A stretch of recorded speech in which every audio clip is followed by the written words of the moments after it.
Balistad eh. Yan ang tama. Ayan. Ngayon, naramdaman ko, yung pagkising sa umaga, parang dito talaga, parang kinukuryente. Pag nasa bahay lang, wala sakit. Pag maalis ako, sumpo naman dito. Pero hindi nagano, dito na dati lang. Hindi na katulad dati. Wala masakit talaga. Nakailang session na kayo sa akin? Pangalawa na yun. Ngayon, pangalawa. Oo. Gaya nga ng sabi sa inyo dun sa may ano, ayan o. Yan yung tignan mo, yung puti. Di ba makita mo, walang nakasabi sa taas. Ito, yan. Pero kahit pa paano, yung binigay ko sa inyong treatment, kita nyo yung difference. Yung difference. Okay? Nasa yung pa isa. Putok na talaga kasi siya eh. Nasaan ulit yung papel niya? Dito. Pasahin ko lang ulit. Kahit na-explain ko na sa inyo to, kasi nung nakaraan, wala yun eh.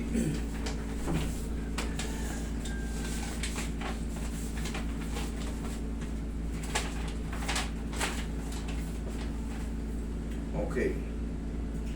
This dehydration, L4, L5, L5, S1, Modic type 3, sclerotic change.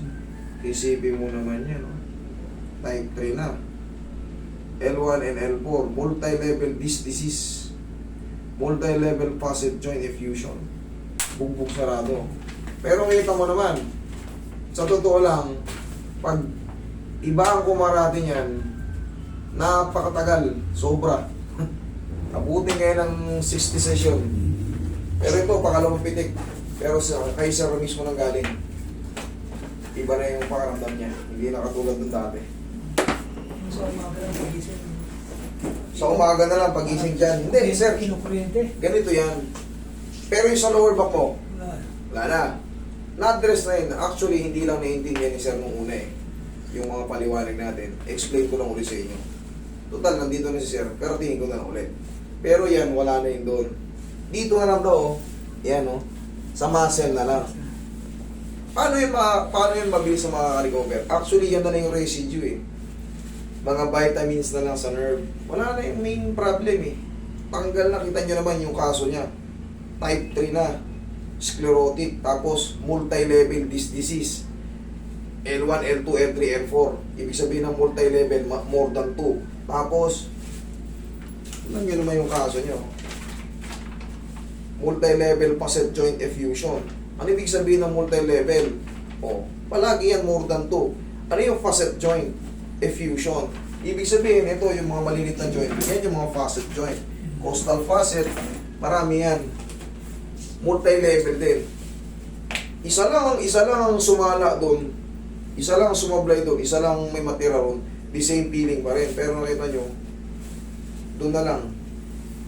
Kaperanggot na luya. Maglakan yan. Dito.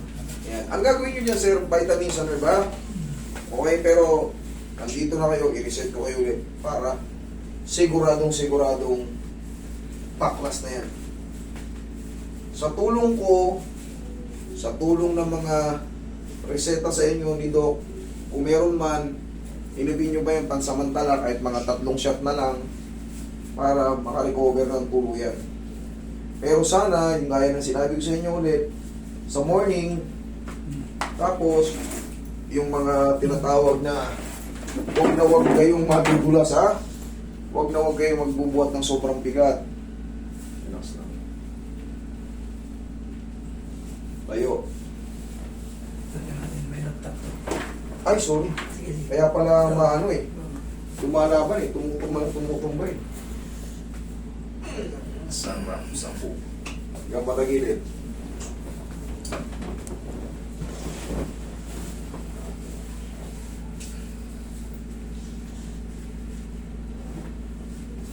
Relax lang, lalabanan. Kabilang side.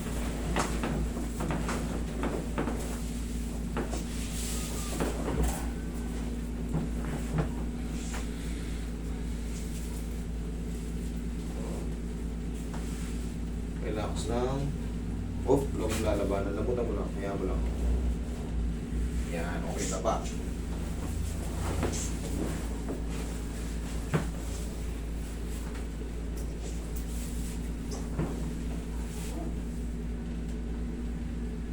Relax lang. Yan, sige, relax na.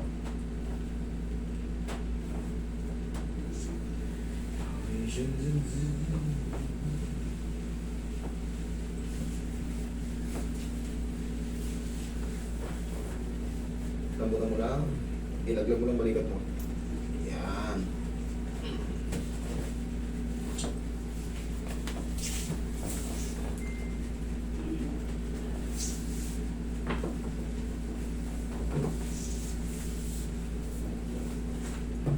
Pag maglalakad ka sir, kahit pa paano i-massage mo yung muscle na yon, yung part lang na masakit ha, o kaya abot mo naman to pag ganun lang. Oh.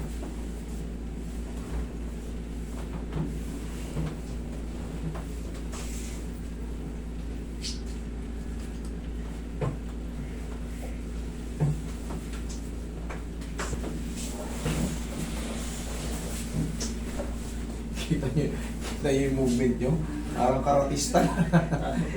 Yep. Di ba? Kita niyo yung movement nyo. Kaya nyo ba yung magbiling-biling noon ng ganyang kabilis? Baka mag-iyak-iyak kayo sa higaan. Relax lang. Inhale. Exhale. Diyan ka lang muna. Unti-unti na yan mawawala. Nawala na yung main problem. Kahit pa paano pag naglalakad tayo kasi yung mga nerve yan na hindi pa nakarecover sa haba ng panahon. Sa dami ng damage mo sa likod sir, sa dami nung nagkaroon ng problema, meron talagang may mga may natirang hindi nakarecover. Pero yun nga, ano lang yan eh, vitamin sa nerve. Okay? Tapos, yung tinuro ko lang sa inyo, yun at yun pa rin. Okay? Para manatili yan na ayos. Kasi pag ito nasira na naman, iba na naman yung ano. Pero pag yan nanatili ngayon, yung natirang konti niyan, pa-wash out na ng pa-wash out yan. Okay, sir? Sige, upo kayo.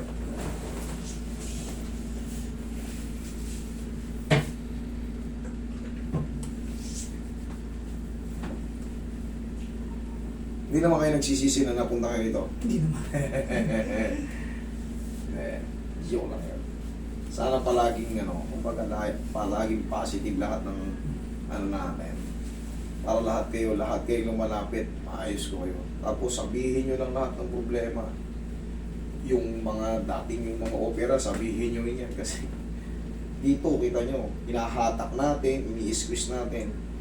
Yung mga nakatago dyan sa katawan nyo, lalo kung kayo ay may bypass, pacemaker, siyempre hindi ko basta-basta makikita yan pag nakadamit kayo.